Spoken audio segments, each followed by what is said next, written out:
Oi, pessoal do DOL, sejam bem-vindos a mais um Comando do Consumidor, sua janela de informação sobre direitos do consumidor. Nesses nossos encontros, nós estamos trabalhando diversos temas que o consumidor sugere, através de nossas redes sociais, rede social do DOL, rede social do defensor Cássio Bittar. Nos acompanha, vem conosco, não te esquece que a informação sempre é o melhor negócio.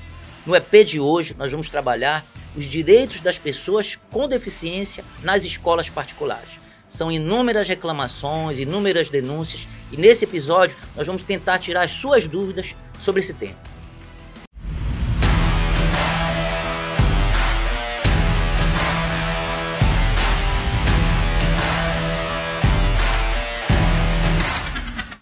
No programa de hoje nós temos uma convidada mais que especial, que dedicou seu tempo para estar aqui conosco, falando sobre o direito das pessoas com deficiência nas escolas particulares. É a doutora Flávia Marçal, advogada, vice-presidente da Comissão de Defesa dos Direitos da Pessoa com Autismo da OAB, professora da UFRA e, além do mais, é gestora do Grupo Mundo Azul, sem dúvida uma das entidades da sociedade civil que mais representa hoje a causa do autismo.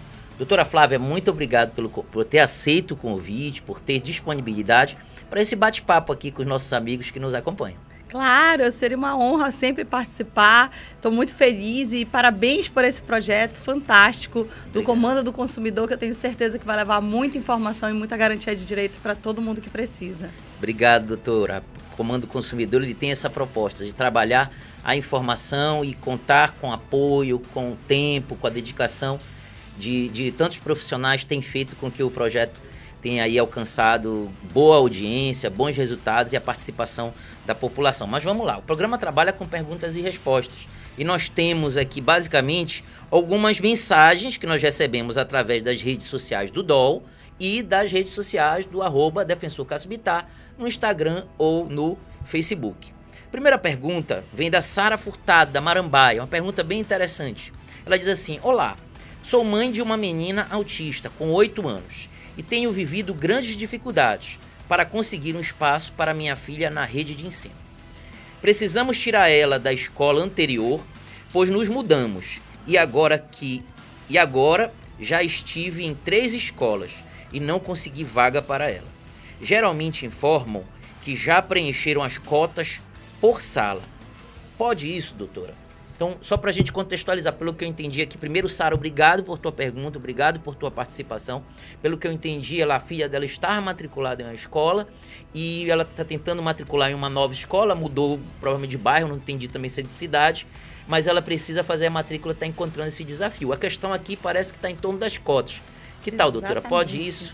Sim, a gente tem que discutir isso com muito cuidado em relação à questão das cotas. Há uma legislação específica sobre isso, a Lei 13.146 de 2015, que é conhecida também como Lei Brasileira de Inclusão. Nós vamos falar muito dela aqui hoje, então você que está nos ouvindo já pode tomar logo nota aí dessa lei, porque essa lei vai ser essencial para a gente discutir. Chamada de Estatuto da Pessoa com Deficiência. Exatamente. Né? Essa legislação, ela prevê uma série de garantias e direitos, dentre eles, ela fala sobre direito à educação e ela fala também sobre o crime de negativa de matrícula. A gente tem um crime referente ao não acesso ao direito à educação. E, Sara, é muito importante, no seu caso, a gente avaliar se pode sim estar ocorrendo esse crime. Como que nós vamos saber disso, doutor?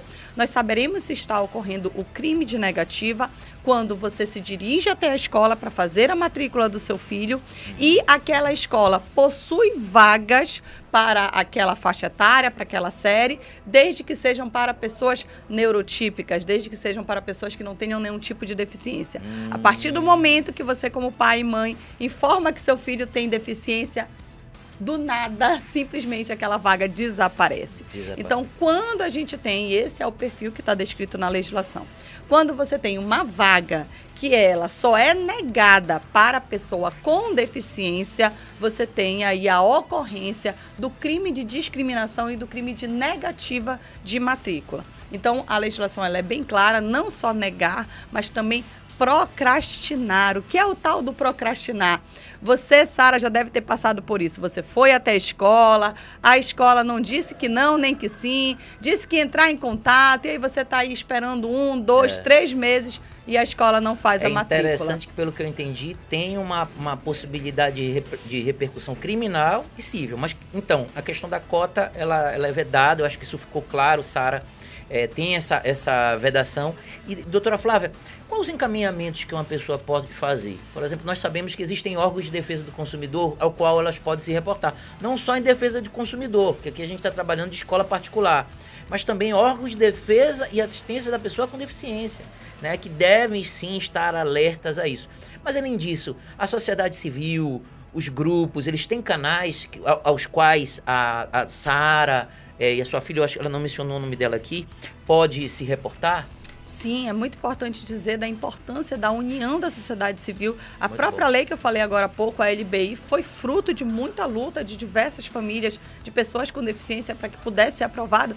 Tanto isso é verdade, doutor, que eu não sei se o senhor sabe. A LBI, ela demorou 15 anos tramitando no Congresso Nacional até que viesse a sua aprovação. E foi uma verdadeira mudança de paradigmas, né? Exatamente. Até a LBI, até o Estatuto, nós tínhamos o poder constituído, identificava a questão da pessoa com deficiência sobre outro prisma, sobre o prisma da exclusão, do atendimento, da educação segregada, quando a LBI vem a identificar, né, as barreiras e identificar formas de suplantá-la. Muito bom isso. Isso é muito importante exatamente porque muda a perspectiva. Inclusive, Sara, isso é muito importante a gente falar para você, porque eu sei o quanto, como mãe de pessoa com autismo, eu sei o quanto deve ser dolorido, eu sei o quanto deve ser sofrido para você estar passando por essa situação. Mas é importante, Sara, que você saiba que a lei está ao seu lado. E quando a gente diz que a lei está ao seu lado, é exatamente por essa mudança de paradigma. Certo. Pela nova lei brasileira de inclusão, a deficiência ela deixa de ser uma condição apenas da pessoa e passa a ser a condição, alguma dificuldade que aquela pessoa possa ter pelas suas limitações físicas, naturais da sua condição, que em conjunto com aquilo que a sociedade impõe a ela ou o Estado, através das barreiras, dificultando esse acesso, por exemplo, à educação, que fazem com que aquela pessoa não tenha o direito de igualdade de oportunidade. Então, Sara, deixo aqui o meu abraço para você, digo para você que você não está sozinha e respondendo àquela questão que a gente falava há pouco sobre as redes sociais, eu quero dizer que nós temos o @Grupo Mundo Azul, que todos vocês podem seguir. Temos também um projeto na universidade, o Projeto Telfra, que faz a capacitação, a formação de professores e de gestores, falando da importância desse processo de inclusão, além das redes sociais da própria OAB. É fundamental a capacitação, né? A gente só vai falar na política de inclusão e trabalhar uma política pública nesse sentido, a gente partir disso. Conscientização, capacitação, uma série de medidas que são importantes. Muito bom, doutora Flávia, muito bom mesmo. Nós temos outra pergunta e eu vejo que ela está mais ampla, mas ela é interessante. A Bianca Martins, da Cidade Nova, pergunta o seguinte. Ela faz um comentário e faz uma pergunta.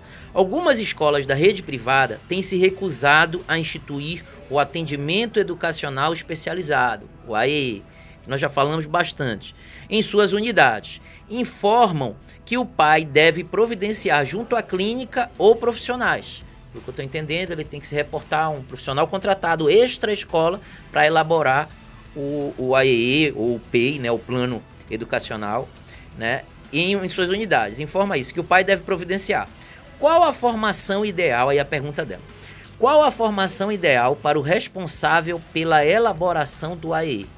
Qual a orientação podemos dar aos pais que vivem com esta recusa? Bianca, obrigado por tua pergunta, obrigado pela tua participação. Quando a gente fala em AE, a gente está falando de algo bem mais amplo, né? Eu costumo dizer que as reclamações em órgãos de defesa do consumidor, ao qual eu estou atualmente vinculado, geralmente estavam relacionadas à pergunta da Sara, negativa de matrícula, negativa de vaga, algumas questões pontuais. Quando nós passamos a discutir o AE, nós vimos que é algo bem mais amplo. Mas a pergunta dela, ela fala sobre o AE, noticia que algumas escolas estão delegando aos pais essa responsabilidade, mas ela também pergunta qual a formação desses profissionais que estão responsáveis pela elaboração do AE. Então, acho que tem as 2 ou 3 perguntinhas aí. Bianca tá aqui, né, fazendo uma série de perguntas, todas muito pertinentes, e parabéns, Bianca, é muito legal quando a gente consegue ver, e isso é fruto de toda essa batalha de nós que somos pais de pessoas com deficiência, que conseguimos sim ter avanços significativos nesse processo de acesso, que é exatamente essa questão da negativa de matrículas. Eu acho que a gente percebeu nesses últimos anos uma diminuição desses casos, e agora estamos caminhando em favor justamente da qualidade dessa educação, da qualidade desse processo de inclusão. A gente tem defendido que não basta só matricular, a gente tem que garantir qualidade nesse processo educativo. Perfeito. E o papel do professor do AE é essencial. Na verdade, é importante destacar que o AE, o atendimento educacional especializado, ele não se restringe ao papel do professor do AE, e sim a um serviço como um todo, que pode incluir o professor do AE, o próprio mediador, o acompanhante especializado, conforme está descrito na lei, a equipe multidisciplinar, e um ponto essencial que está descrito na pergunta da Bianca, é uma responsabilidade da escola. Serviço de atendimento educacional especializado está previsto na Lei 9394 de 96, que é conhecida como a Lei de Diretrizes e Bases Educacionais. Nós não estamos falando de uma lei da área da saúde, nós estamos falando da legislação que estrutura todo o sistema educacional brasileiro. Essa legislação determina como direito para pessoas com deficiência, transtornos globais de desenvolvimento e altas habilidades e superdotação, o direito de ter acesso ao serviço de atendimento educacional especializado. Ou seja, a escola indevidamente, violando a legislação, transfere aos pais essa responsabilidade, né, tratando-se aí de unidades privadas de ensino, né? É verdade, o consumidor, ele deve estar atento a isso, o pai, o estudante deve estar atento a isso para fazer a denúncia, para procurar os seus direitos. De que forma esse consumidor que está nos assistindo, que nos acompanha, ele pode se instruir? Nós poderíamos dizer para ele trocar um e-mail fazendo esse requerimento, sempre é bom, né, doutora? Sim. Para fazer o requerimento, fazer um e-mail, mandar um WhatsApp, registrar o requerimento, para que posteriormente, caso seja preciso judicializar, tenha o devido respaldo. Sempre é bom, né, doutor? E isso é interessante, que vale tanto para a pergunta da Sara, que estava com a gente agora, como com a pergunta da Bianca. Certo. Essa questão de você ter o cuidado de fazer o registro e descrever o que está acontecendo. Eu sei, Sara, eu sei, Bianca, que você vai dizer assim, doutora, mas não funciona, porque quando eu cheguei com a notificação na escola, quando eu cheguei lá com uma carta para a escola não quis receber. E por isso nós vamos contar com o nosso valoroso serviço de correios, Sim. onde você pode fazer essa carta, esse pedido por escrito, e enviar para a escola através do aviso de recebimento. Você pode se dirigir a qualquer agência do correio, fazer essa solicitação. Esse documento ele chegará via correios para a escola terá que receber, e assim você fica resguardado de que você, de fato, apresentou essa documentação, essa solicitação de vaga para a escola. Também é importante falar dos instrumentos de e-mail, de perguntas do WhatsApp, mas muitas das escolas até já possuem uma orientação para que não respondam com essa negativa. E quando a gente vai encontrando esses obstáculos, compete a nós que estamos aqui defendendo esses direitos, Sim. também pensarmos em outras estratégias, e aí fica a dica dos correios para que você possa utilizar esse serviço. Sabe que são recorrentes essas dúvidas, né? Como instruir uma reclamação, como levar. Naturalmente, não se imagina que em um primeiro momento você vai levar a demanda para a justiça, até porque nós sabemos que um processo tem uma série de variáveis, né? Sempre se recomenda o diálogo, a comunicação, seja individualmente ou através do auxílio de quem conhece a legislação, de quem conhece os seus direitos, né? E posteriormente você vai instruir com isso para estar apresentando aí os questionamentos. Tá certo? E é muito importante destacar também isso. Muitas escolas deixam de dar cumprimento à legislação porque, de fato, acreditam que, por se tratar, e é muito importante destacar isso na pergunta da Bianca, é claro que nós sabemos que o atendimento multidisciplinar é um direito da pessoa com autismo e da pessoa com deficiência, mas é importante destacar que esse atendimento ele tem tanto no âmbito da educação quanto no âmbito da saúde. E muitas vezes isso pode gerar uma confusão. As próprias escolas particulares podem acreditar que isso não é uma competência delas. E por isso que é tão importante o suporte jurídico, tanto para as escolas quanto para as famílias, para que a gente sempre que possível busque primeiramente o processo de mediação e do diálogo. A gente, embora sejamos da área da justiça, né, doutor, nós sabemos que o judiciário, ele deve sim ser o último bastião de defesa dos direitos. Perfeito. O primeiro deve ser sim sempre o diálogo, a conversa e a mediação para a solução de conflitos. Perfeito, doutora. Tem uma pergunta aqui da Laiane, que ela é do Edifício Norte Brasileiro, ela está falando do conjunto. Ela é minha aluna na faculdade. Obrigado, Laiane, pela pergunta. Eu tenho divulgado com os nossos alunos para que possam participar, se entusiasmar com esses canais, não só de debate, mas de informação, que as pessoas possam conhecer seus direitos.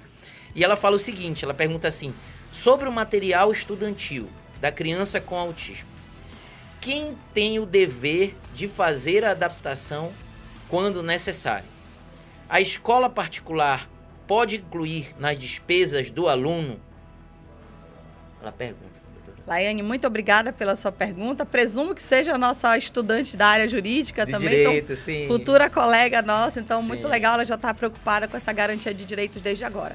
Laiane, é muito importante destacar que a Lei 12.764 de 2012, que também é conhecida como Lei Brenispiana, que instituiu uma série de direitos para pessoas com autismo, ela proíbe a cobrança adicional de qualquer valor.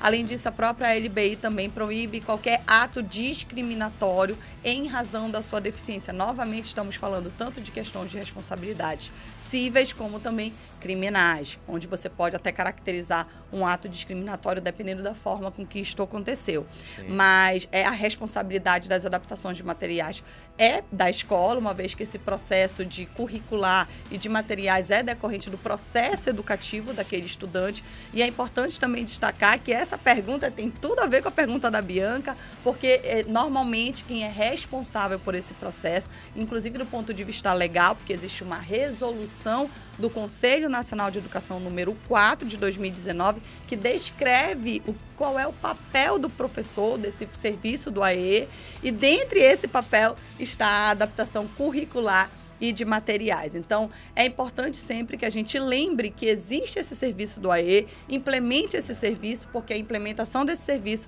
vai ocasionar a execução dessa tarefa. Conforme a realidade, conforme muitas vezes o grau, né, as implicações que tem, vai necessitar de uma adaptação, e essa adaptação, fique claro, é de responsabilidade da instituição de ensino. É aquilo, como eu digo, ela tem que pensar o AE de forma completa, de forma integral, partindo desde a portaria da escola até outros temas. Doutora, nós poderíamos gravar uma segunda temporada desse programa, porque nós temos sala de recursos multifuncionais para falar, outros desafios aí que chegam com frequência, questões mais amplas, discutindo em toda a rede privada, a própria implementação de um protocolo, né, de atendimento nessa rede. Mas o tempo não nos permite. Quem sabe no segundo programa. Eu queria aqui, de coração, agradecer tua presença, tua disponibilidade para estar aqui. Eu sei que a sua agenda é corrida, tá bom? Mas agradeço e desde já fica o convite para a continuidade desse programa. Muito obrigada, doutor. Não teria como não participar. Nós somos parceiros de muitas lutas e de muitos avanços desde a área da saúde. Planos de saúde, já discutimos muito. Estamos agora nessa batalha pelo direito à educação, porque é um direito extremamente significativo para a garantia dessas pessoas. E é muito importante, eu quero deixar também aqui a minha mensagem, não só para as famílias, mas também para as escolas. Eu sei que muitos proprietários de escola ficam temerosos, acham que existe uma batalha, existe algo que está nos desunindo, quando na verdade, pensem bem, todas as vezes que uma escola ela consegue ser inclusiva para um aluno com deficiência, que muitas vezes pela sua condição pode ter dificuldade, é uma escola que vai garantir educação de qualidade para todos. Eu digo que uma escola que consegue alfabetizar uma criança que possa ter alguma dificuldade educacional, ela consegue tranquilamente garantir esse direito para todos os outros. Então nós estamos aqui falando de melhoria de serviço, de qualidade de serviço, que eu penso ser interessante tanto para nós, enquanto família, quanto para os empresários e proprietários de escola. Acho que a gente tem que caminhar juntos. É caminhando junto que a gente vai avançar. Com certeza, doutora. Bem, parabéns. Eu acho que cumprimos nosso propósito. Esse foi mais um episódio do Comando do Consumidor. Segue nosso trabalho pelas redes sociais do DOL. Mande suas perguntas, mande seus questionamentos, tire suas dúvidas. E também pelas minhas redes sociais, @DefensorCassibitar, no Instagram e no Facebook. Não te esquece, a informação é o melhor negócio.